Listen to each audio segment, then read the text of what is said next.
Question 6 हमारे पास है, एक लैंग्वेज बेस्ड क्वेश्चन है बट प्रूव बहुत ही इजीली हो जाएगा।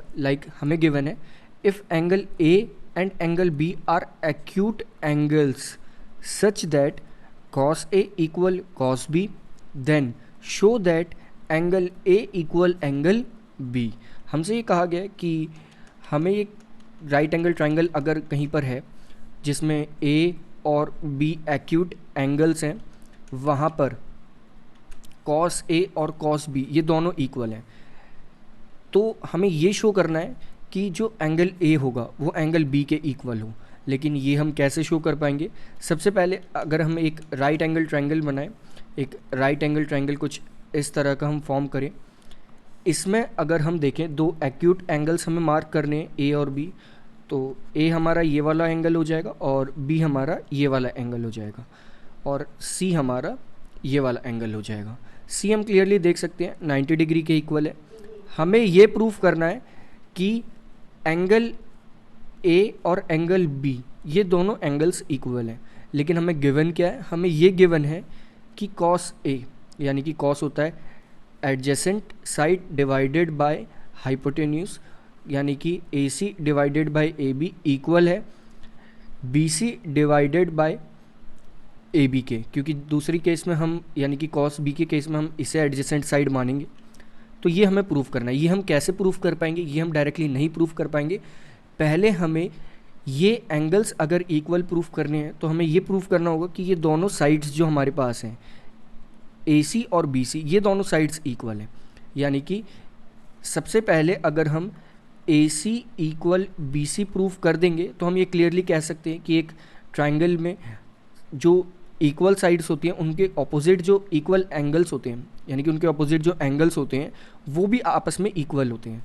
तो AC के ऑपोजिट जो एंगल है वो है एंगल B और BC के ऑपोजिट जो एंगल है वो है हमारे पास एंगल A। तो इस अकॉर्डिंग एंगल B और एंगल A, या फिर हम कहें कि एंगल A एंड B ये दोनों एंगल्स इक्वल प्रूफ हो जाएंगे। तो स्टार्ट करते हैं। सबसे पहले स्टेप में यहाँ पर हम एक परपेंडिकुलर ड्रॉ करेंगे कुछ इस तरह से। ये परपेंडिकुलर हम क्यों ड्रॉ कर रहे हैं? ताकि हम इन दोनों साइड्स को इक्वल प्रूफ कर सकें। जैसे हम ये परपेंडिकुलर ड्रॉ करेंगे इसे हम मार्क कर लेते हैं, कुछ भी हम यहाँ पर नाम लिख सकते हैं। लाइक हमने मान लिया कि ये परपेंडिकुलर D है, तो हम कह देंगे यहाँ पर अब हमारे पास एक तरह से 3 राइट एंगल ट्राइंगल्स यहाँ पर फॉर्म हो गए। एक राइट एंगल ट्राइंगल ये वाला है, एक राइट एंगल ट्राइंगल ये वाला है, एक बड़ा वाला राइट एंगल ट्राइंगल। अब हम छोटे राइट एंगल ट्राइंगल्स के अकॉर्डिंग इसे सॉल्व करना स्टार्ट करते हैं। तो उस अकॉर्डिंग cos A की जो वैल्यू आएगी, cos A की वैल्यू इस वाले ट्राइंगल में जो आएगी वो होगी हमारे पास जो इक्वल होगी, cos A होता है adjacent side divided by hypotenuse, और एडजेसेंट साइड यहाँ पर अब ये हो जाएगी इस ट्राइंगल में और हाइपोटेन्यूज AC हो जाएगी। तो उस अकॉर्डिंग हमारे पास आएगा AD divided by AC। Next अगर हम cos B को देखें तो cos B हमारे पास आएगा, जब हम cos B कैलकुलेट करेंगे तो वो होगा एडजेसेंट साइड, और यहाँ पर ये राइट एंगल ट्राइंगल यानी कि ये वाला ट्राइंगल 90 डिग्री यहाँ पर है, तो हाइपोटेन्यूज जो है वो हमारे पास ये हो जाएगी और एडजेसेंट साइड ये वाली हो जाएगी इस एंगल के, तो वो आ जाएगा हमारे पास equal BD divided by BC, और उस अकॉर्डिंग हम इसे लिख भी लेंगे। तो हमने इसे लिख लिया है BD डिवाइडेड बाय BC। अब हमें पता है cos A और cos B इक्वल है, तो हम लिख सकते हैं यहाँ पर AD upon AC equal BD upon BC। अब हमें इस फिगर की फ़िलहाल कोई ज़रूरत नहीं है, अब हम डायरेक्ट सारी चीज़ों को प्रूफ करते हुए चलेंगे। अब हम साइड्स एक्सचेंज कर लेंगे, साइड्स थोड़ी सी इंटरचेंज कर लेंगे और इस स्ट्रक्चर को बना लेंगे कुछ इस तरह से, like AD upon BD equal AC upon BC। तो हमने बस यहाँ पर AC को उस साइड शिफ्ट कर दिया और BD को इस साइड शिफ्ट कर दिया, तो ये अपॉन में आ गया। तो हमारे पास अब जो आ चुका है वो आ चुका है AD upon BD equal AC upon BC। अगर हम माने AD अपॉन BD जो आता है वो इक्वल आ जाए किसी वैल्यू के, तो इक्वल हो गई। हम मान लेते हैं कि वो P बाई Q के इक्वल है, यानी कि हमने मान लिया कि AD अपॉन बी डी जो है वो पी बाय क्यू के इक्वल है। तो इसी चीज़ को ध्यान में रखते हुए हम ये कह सकते हैं कि यहाँ पर ए डी जो आएगा डिवाइडेड बाय पी डी वो आएगा पी अपॉन क्यू के इक्वल। तो ए डी इक्वल आएगा B D multiplied by P by Q. P by Q वो एज्यूम्ड वैल्यूज़ हैं, क्योंकि अगर ये रेशियोज़ हैं तो इनकी कुछ वैल्यूज़ भी होंगी। लाइक हो सकता है ये 1/2 के इक्वल आ जाए, हो सकता है ये 1/3 के इक्वल आ जाए, हो सकता है ये 10/3 के इक्वल आ जाए, कुछ भी ये वैल्यूज़ हो सकती हैं। तो उस अकॉर्डिंग हमने P by Q in values को एज्यूम कर लिया है और उस अकॉर्डिंग ही लिख लिया है। नेक्स्ट अब हम दूसरी वाले फॉर्म में भी लिख लेते हैं, like A C upon B C को भी हम लिख लेते हैं, वो आएगा पी बाई क्यू के ही इक्वल।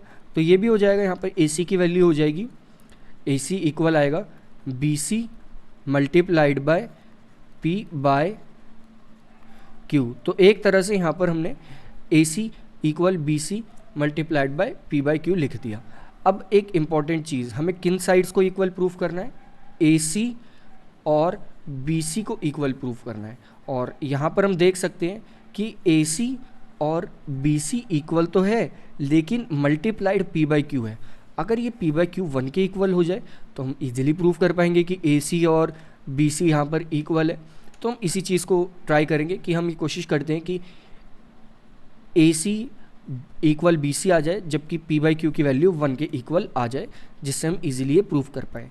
तो आ जाते हैं इन दो ट्रायंगल्स पर ही वापस एक बार दोबारा इनका यूज़ कर ही लेते हैं, क्योंकि यहाँ पर हमें जो ये दो राइट एंगल ट्रायंगल हमें नए फॉर्म हुए दिखाई दे रहे हैं, एक तो ये वाला राइट एंगल ट्रायंगल और एक ये वाला राइट एंगल ट्रायंगल।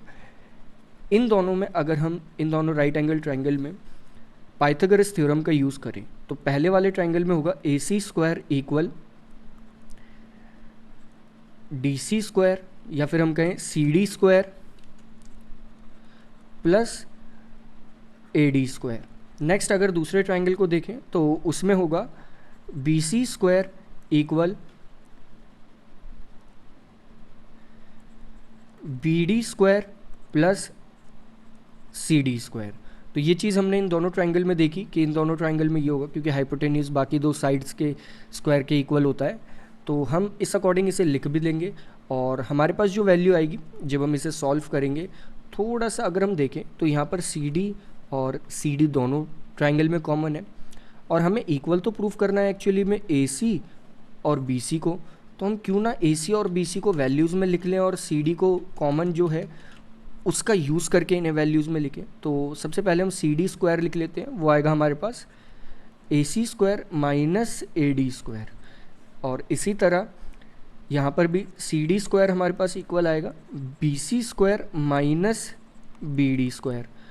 और अब हम सी डी स्क्वायर दोनों इक्वल हैं, दोनों को इक्वल पुट कर देते हैं तो हमारे पास आ जाएगा, अगर हम इन दोनों इक्वेशंस का यूज़ करें तो हमारे पास आ जाएगा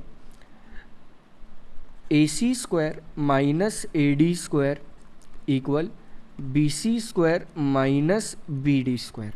तो हमने इन दोनों को इक्वल तो प्रूफ कर दिया, लेकिन यहाँ पर जो हमें एक्चुअली में इक्वल प्रूफ करना है उसे हमने इक्वल प्रूफ नहीं किया अभी तक। तो उसे भी इक्वल प्रूफ करने के लिए जो हमने स्टार्टिंग में वैल्यूज़ अज्यूम करी थी उन्हें हम पुट कर लेते हैं। लाइक अगर हम ए डी स्क्वायर को देखें तो ए डी की वैल्यू हमने अज्यूम करी थी, हमारे अकॉर्डिंग वो आ चुकी थी B D multiplied by P Q. तो हम ए डी की जगह यही लिख लेंगे B D multiplied by P Q, P upon Q, और इसका होल स्क्वायर। तो स्क्वायर कुछ इस तरह से दिखाई देगा, माइनस तो इसके आगे पहले से ही था, और यहाँ पर है ए सी का स्क्वायर। तो ए सी की वैल्यू जो हमारे अकॉर्डिंग आई थी वो आई थी कुछ इस तरह से B C multiplied by P by Q. तो इस वैल्यू को हम यहाँ पुट कर देंगे तो ये आ जाएगा B C square multiplied by P by Q का होल स्क्वायर, जो कि होगा इक्वल यहाँ पर B C square minus B D square के। इसके बाद हम क्या करेंगे, इसके बाद बहुत इजीली हम p बाई क्यू का होल स्क्वायर कॉमन ले लेंगे दोनों में से। तो हमारे पास यहाँ पर आ जाएगा p अपॉन क्यू का, that is p square upon Q square multiplied by B C square minus B D square equal B C square minus B D square. और अब हम इसे यहाँ पर ये मल्टीप्लिकेशन में राइट हैंड साइड शिफ्ट होकर डिवीजन में हो जाएगा, तो हमारे पास हो जाएगा यहाँ पर P square upon Q square जो कि इक्वल आएगा हमारा B C square minus B D square divided by B C square minus B D square. और ये कट होके दोनों आ जाएगा 1 के इक्वल।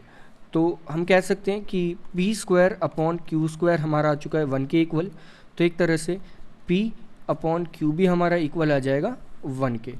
तो p अपॉन क्यू अगर हमारा 1 के इक्वल है तो इस वैल्यू को अगर हम यहाँ पुट करके देखें जो हमने स्टार्टिंग में माना था, p अपॉन क्यू जो हमारे अकॉर्डिंग आया भी था, अगर क्वेश्चन हमें गिवन था उस अकॉर्डिंग हमने कॉस की वैल्यू को यूज़ करके कैलकुलेट करा था, तो यहाँ पर हम ये प्रूव कर देंगे कि AC जो है वो इक्वल है BC मल्टीप्लाइड बाय 1, यानी कि AC और BC दोनों इक्वल हैं। और यही चीज़ मेन हमें प्रूव करनी थी, क्योंकि अगर AC और BC ये दोनों साइड्स इक्वल हैं तो इनके ऑपोजिट जो एंगल्स आ रहा है, यानी कि इनके ऑपोजिट जो एंगल्स हैं उस ट्राइंगल में, यानी कि एंगल A और एंगल B, ये दोनों एंगल्स भी इक्वल होंगे।